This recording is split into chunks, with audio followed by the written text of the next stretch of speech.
It stinks, doesn't it? There's really no other way to mince words today. On top of it, when I got back into my car, I had a $115 parking ticket waiting for me. So if you think your day was bad, mine got a little bit worse following this match. And it's one I had a bad feeling, coming on here because I know there's going to be a lot of animosity. I know people are going to be upset. I'm upset. There is really no way around it. I think every aspect of Roma failed today. There's very few bright spots to say, unless I guess the only silver lining today, guys, is that if you look at the standings and you could see that if I take this banner off, that Roma is still just 1 point out of fourth place. Now, yes, if Roma did win today, they could have leapfrogged Inter as well as Milan today and Lazio. So they could have had a move up into second place. And yet it's another opportunity which gets fumbled. And it's not so much question marks, but accountability. One about maturity, decision making from management to the technical aspects of the players and the mistakes that they had today, which cannot continue to happen, guys. Let me know if you have another way to say it, let me know. But I really feel that there's no other way to say it than you have to be accountable. And it's not just like, use this as a learning experience. Like, we're past that, guys. We've had enough learning experiences. There's no more excuses at this point. And it's another derby. Roma hasn't won a Lazio-Roma arrangement since 2016. Like, this has gone on for too long. And I think this needs to be addressed in the locker room, whether that's from the ownership or not. This is something which has to get dealt with right now because this is enough. It's enough for the players, for the coach, for the fan base. Like, we cannot accept this anymore, where we continue to lose against Lazio, against a team which has a lesser scouting network, less transfer budget, less fans, less of everything, and yet they're getting the better of Roma, and that's not acceptable. And everyone's going to have to demand answers. So I want to see what the response is going to be from the Friedkins, first and foremost, because that's your ownership, right? Like, that's where your response has to come from, whether that's in private. It won't be, you're not going to get an article which says the Friedkins are going to change everything overnight. That's not going to happen. But instead, I think there are serious questions as to who plays for this team and what we do going forward and who's managing it and who's behind the scenes, right? Because this is another game which you only get so many opportunities. And when you're trying to get back in the Champions League, which is at least a 50 million euro difference or not, which can be much, much more with that, given the financial implications when you advance in the Champions League, right? It's at least 50 to 55 million euros plus. So when you squander these opportunities, it's much more than just, rats, Roma will get them next time. No, you only get so many. And this is one game where Roma on paper should have been able to capitalize on the absence of Ciro Immobile and a Lazio which has had helter-skelter, inconsistent form. They haven't been a great team. Roma needs to show up against these guys. We've got veterans. We've got leaders like Chris Smalling. We have a good keeper. And he honestly, Rui Patricio has actually been pretty good the past 3-4 months. In the midfield, we had Cristante there with Wijnaldum, who is also a champion player. Up top, we started with Belotti, a guy who's had serious goals in him. So, and then Dybala, who gets taken off, right? And I think that one reason why Roma gets this red is, of course, awful officiating. Should not have been a first yellow at all. But secondarily, Ibanez should have not put him in that position either. Although I really am not going to blame Ibanez too much for this. However, we sustained a little bit too much pressure. And the line was a little bit too low. And Lazio is getting a little bit too inside on Roma's flanks, exploiting them, getting a little bit too much width. It was too much what I was comfortable with. And Lazio finds a way to make Roma pay. Whether by hook or by crook, they find a way. And that's a component, or let's say an element, that big teams or good teams possess, is you find a way to make it happen. At times, that has been Roma. Whether that's from the corner kick, a free kick, whatever it might be, Roma has figured out ways to win. But in the last few games, we've struggled. Part of that could be fatigue, for sure. And part of that is that we're just simply not deep enough. But when we're looking for answers, we want a great Roma. You as a fan, me as a fan, we want to see Roma in the highest places in the Champions League. And it's going to take a bigger effort. And right now we don't have it. And I'm afraid that as the season goes on, and yes, I pull up this and you can see Roma is just one outside of fourth.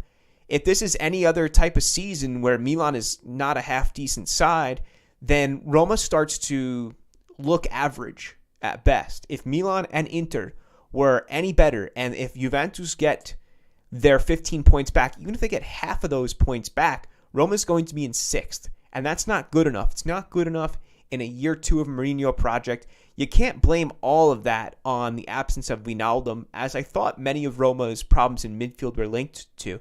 But guys, throw some comments in there. Also, I know you're frustrated, but keep this community growing, and I'm going to be getting to them right now. So let's go through this. By the way, I want to say it was very nice to be at Roma Club New York today. I met a lot of great people. Howard, who I met for the first time. So it was a really nice time, even if it didn't work out. Marco is checking in, and I think he's going to echo a bit of my sentiment today. Maybe a bit more into it, I'm going to guess. So it says it all comes down to this question: Roma DNA or the manager? Whose fault is it, and what manager's obligations and tasks when creating a team and style of play? So then he creates this. Who is responsible? I think it's overall. I think everybody shares a part of the problem pie. Everybody has their own slice, because it's very easy to just go and blame Ibanez. It's easy to go and blame, well, they didn't sustain enough pressure. But what about the players? And all the players on the field, not just one, but not being first to the ball, not out jumping your opponent, not playing tougher, not playing with more energy, not responding to when the ball is in dangerous positions when Zalewski gets beat. Okay? So it's a little bit of everybody. And then Marco continues, says, for bad results, bad play, and bad atmosphere, who gets the heat when the team doesn't perform well, and when players have no idea what to do when they have possession? This is, by the way, I got banned. Marco's in Portugal today. And yes, welcome, Paul. Nice to see you. Vincent checks in, says, third time they have had the chance to get second. Yeah, like 3 strikes, you're out. No, I hope Roma gets another chance. But if they're going to, you have to earn it. And we need to see something different, guys. Hearing the Curva Sud singing Roma, Roma, Roma during the final minutes was moving. We were too at Roma Club New York. I actually have it on video. Tomorrow I'm going to be putting a video together, like a little vlog of my day. So I know it's maybe not one that a lot of people want to talk about, and Marco mentions that right now at the live standing, Juventus is 6 points away. Now this is including a 15-point penalty. So we need that Roma back that beat this Juve, the one that hung on and scored a goal out of nowhere. So we've got a little Alex jumping in, says, when you rate the top 6, where will you put Roma in terms of quality? So I think I have Roma right around between 4th and 5th.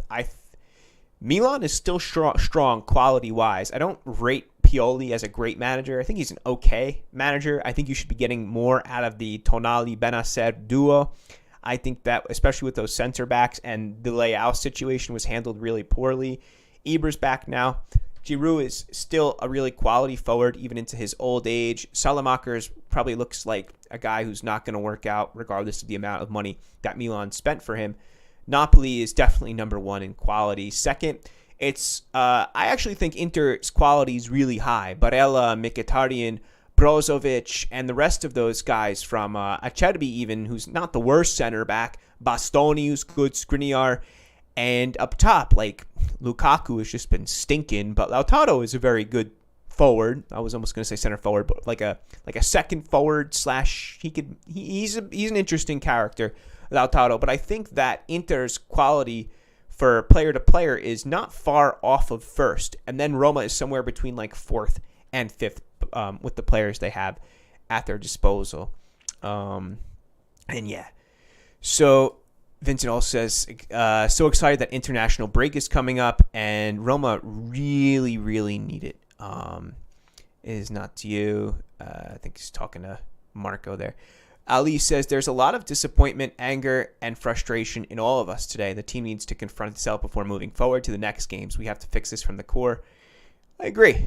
Confronting one another, talking about it, going to the locker room, and being honest with yourselves and your shortcomings, and figuring out where has it gone wrong. Is it that Roma needs an extra day of rest and it's all that? Is it that we are allowing just a little bit too much pressure? Are we second to the ball? these things? Are we having trouble exiting? Like once we retake possession, right? Where does the ball go next? And sometimes that has eluded this Roma. And as I'm thinking about that, I'm playing back.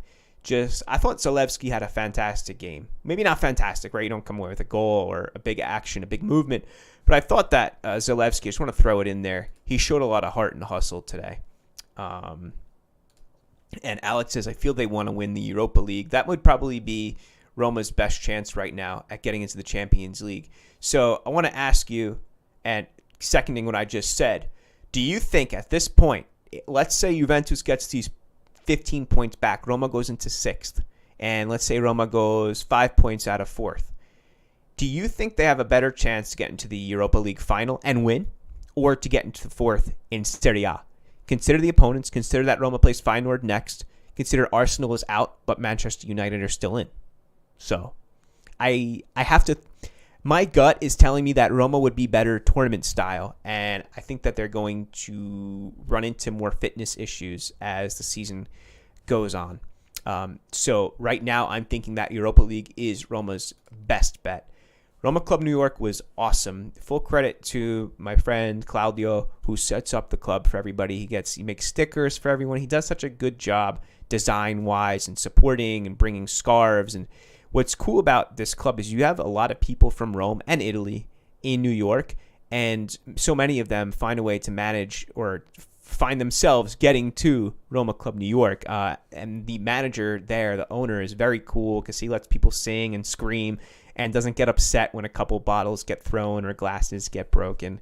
So the fans very much still, and a lot of this, what's frustrating is without making alibis, the ref, guys, I'm awful. It's a blank show. You know what? A really disastrous performance from him. There's no way Ibanez should have been given that yellow for the first foul. And then the second, he doesn't even look at VAR. Ibanez tries to pull out, and I don't even think he clips him. And then, who was it? Was it Milinkovic-Savic who makes it look like he got thrown off of a diving board at the Olympics? I mean, give me a break, man. I don't think Mourinho, Ali says, I don't think Mourinho had a lot of say in Roma's lineup subs today. When Ibanez got the red, we were still 0-0. Foti should have been more proactive then. Matic should have come in earlier. Perhaps, but I also felt that we messed up with the substitution. Dybala coming out, I think Dybala should have actually moved to a number 9, and we should have taken off Belotti and not inserted Tammy at that point. I think that the sub should have been Wijnaldum out and Matic in, or Llorente, and then Dybala swinging up top into a 3-4-2, or I should say like a 3-5-1 should have been the formation. But that's my unprofessional take on that. And yeah, El Shaarawy would have been a really good number 9 too, actually, if you put Dybala a little bit further back. Alex says, you sold Mkhitaryan, give him Fratesi. You don't want to. Who do you want to hold the ball? So we look back at that Fratesi deal and what that could have meant. Stinks we couldn't get that one to happen. Hopefully in the summer, my guys. Francisco checks in. Francisco's been doing some really cool work for me, guys. If you need any graphic design work done, hit him up on Instagram or Twitter, 24 Designs. So he's got, if you look at some stuff, I think actually he did that for me right behind me, the Wayne in Rome. Let me get out of the way. That banner right, or that poster right there, which is really cool. So thanks, man. He says, I was going to go to the club today, but had a few things to do. Wish I just went for the atmosphere. And yeah, at the same time, it's great, but it also, like, it felt like a balloon got totally popped, like, once it went too high into the atmosphere. It stunk, honestly, to see just that feeling, how deep it got once Lazio scored. Actually, once the red card came, that was really what set the tone. Marco says Feyenoord will tear us apart. I don't think so. I think Roma takes it to Feyenoord. I think they can handle that Dutch team. Sarri was fortunate today. I thought Sarri did a good job. Like, he had his boys motivated. They were on top of things. They looked to provide. I think that Zaccagni is a decent winger. I think we missed our chance when he was linked to Roma. He would have been a really good purchase on the left. Even when we had Zaniolo on the right, I think that Zaccagni would have been a really good complementary left winger. it's annoying to lose a lot of these quality guys to Lazio. I don't know why they choose to go to Lazio, but they do. And it's a tough one, but we got to get Fratesi back immediately. I think this summer will be all about improving the quality of the team. And how do you do that on a budget? I'm not the director of sport, but I can tell you that Roma will definitely return to opportunities like free transfers and players who have high quality but are rotting on the bench for their club and might need like a loan deal. So I see this summer reminiscent of what we saw last summer. And we've got some back and forth. Vincent says he doesn't think that. And then Alex says we'll beat Feyenoord too. So yeah, I'm confident that Roma goes in and beats Feyenoord, to be honest with you. You know, the derbies, they can go any way. Unfortunately, from the get-go, Lazio looked a little bit more up to it, but at the same time, the way that Roma plays is they like to let teams feel that way, and then all of a sudden they break. Think about the Juventus team. But even that game compared to this one, Roma looked so much hungrier and at times desperate than today, where they just seemed like it was almost like any other match. But it's a shame. I feel bad for Chris Smalling, who showed up big today. I thought Mancini actually had a decent match. And it hurts me to see these guys frustrated too, you know, because some of them give it their all. And when it just doesn't go your way, whether they didn't react positively or not, I know that it means so much to them, and they understand too.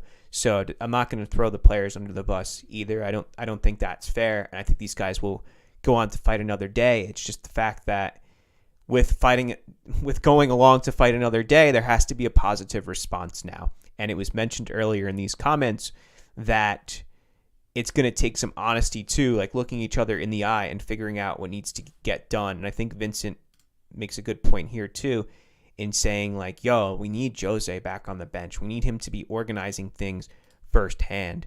And Alex says also the champions are a point from us. Yeah, Milan, they're stuttering form. So let's look at that lineup today, by the way. We've got this here. And we see Pellegrini starting with Dybala and Belotti. That was a surprise center forward pick. Everyone thought Abraham was going to start, and then rumors started that perhaps Jose was looking elsewhere. Maybe he thought Belotti was going to add in some strength, because I would say that jumping and fighting for the ball in the air is not Abraham's strong point. Spinazzola, and then Zalewski comes in for Karsdorp, whose nose is broken. Matic gets substituted for Wijnaldum with Cristante. There shouldn't be a red card there. Of course, that's for Ibanez. And then the used to be steady back three up until the last week or so. So some cracks really have surfaced within this defensive trio. But a lot of that just comes to concentration, guys. And whenever you approach this 50-plus game season, 60-plus game season, it comes with highs and lows, unless you're one of the best teams out there. And Roma is far from that. And there's a lot of work to still be done. Okay, we got more comments coming in. Sampdoria next. I think that will be a good drop in quality and one that allows Roma to breathe a little bit more, is my hope here. But Samp what did they do this past week? Let's take a look at some scores from around the league.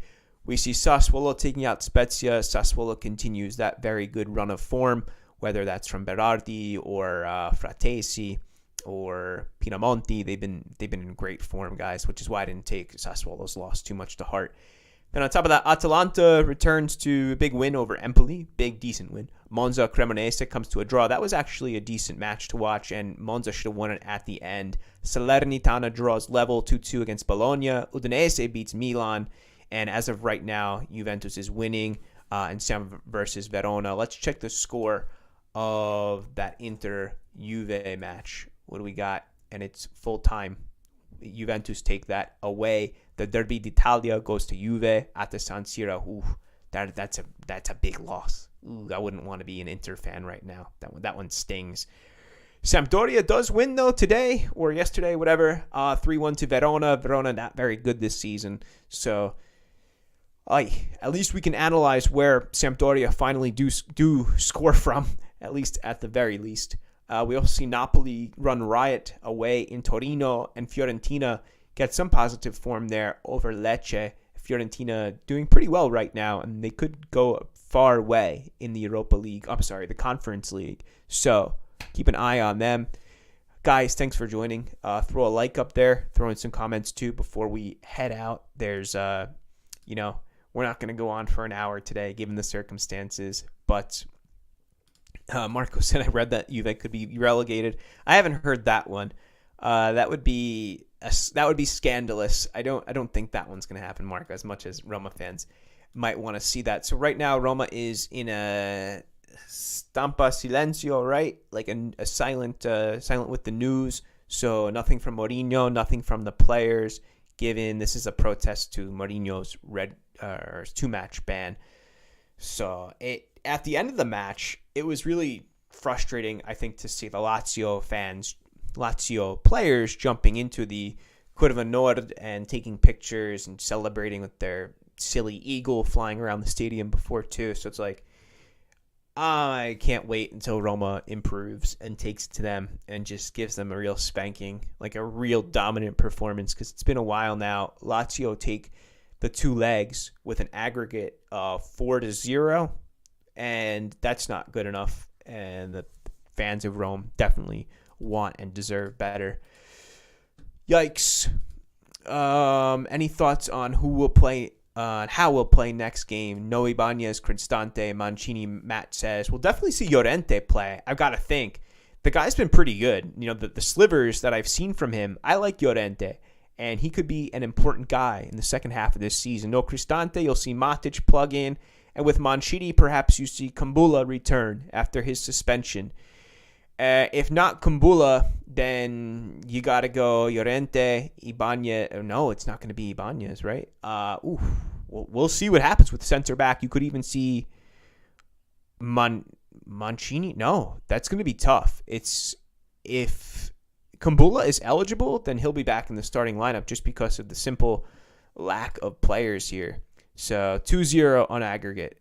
Okay, so that was Roma Lazio. What was that in November? That was, give me that. Google's letting me down right now, but I'll take your word for it, Paul. So Ali says, ridiculous, they deducted 15 points from Juve, and that can't be undone. Even the thought of it being temporary changes everything within the league. It shouldn't be like that. Yeah, I agree. It's ridiculous that we're like waiting to see what happens when this could happen with like less than 8 games to go in the season, and you're just going to throw that. So there's less than a quarter of the season remaining. You're just going to decide to do that. Like, no, if you did it, then, but that's the appeal process, and that's Italia for you. Morin says, Zalewski really can't play wing back. His defensive liability isn't good enough. Think he would be better as a winger. I agree. I think Zalewski does one thing really good, and he carries the ball from deep within the lines.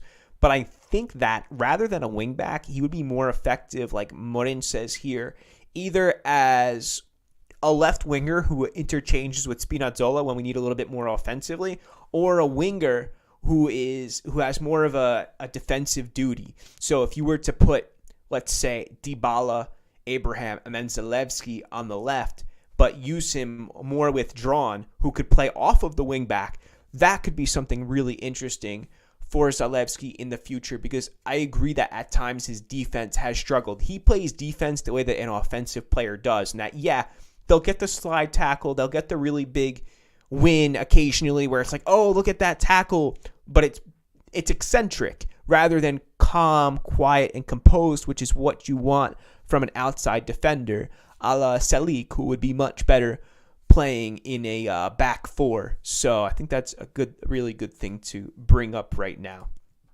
A couple more comments before we head off. So that goal from Zaccagni was his mistake. Yeah, it's a shame though, but at the same time, like, the center backs and the midfielders didn't read it either. Like, they should have, I think whoever was playing right center back at that moment should have moved in a different way and seen that coming, because it was a offensive defensive mismatch. Thank you, Paul.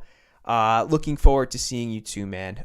Thank you. And I appreciate your support as always, Paul. Guys, we'll be in touch throughout the week for sure. We've got what's going on this week. Let's take a look at Roma's calendar. It should be a little bit lighter. So we've got Sampdoria Sunday, April 2nd because of the international break, and then April 8th is Torino Roma. And then we get back to the Europa League quarterfinals against Feyenoord. That's April 13th. And then Roma Udinese, and then Feyenoord again. and then Atalanta, Roma, and then the following week is Milan. So I think this is a good break with terms of the quality of opponent that we will be facing. I think the tough thing, Francisco says, will be during this international break, all the rumors that will come out with Mourinho potentially leaving. Yeah, the media will start to sink its fangs in a little bit right now that Roma seems wounded, won't they? It's a good point here. I'm just really hoping that there are no other injuries and the players stay mentally tough with all of these rumors that'll come up because journalists are bored. Yeah, that's how journalists make money, is tabloid news. So there's always some desperate, post about Mourinho joining Newcastle, Mourinho on the verge of accepting Chelsea's job with $1 billion transfer budget, right? It's like, we've heard this song and dance before. Guys, we'll be back soon. Thank you for joining. Leave a like up there. I would appreciate that. And Roma, will go on to fight another day for sure. It will get better. Trust the process. Keep your fingers crossed. Pray. Go to church too. Go to mosque. Go to your temple. Give us some prayers, religious people. I'm going to go to church later on this week and say a couple Hail Marys for our guys too. We need everything we can get. But thanks, guys. We'll talk soon. Ciao.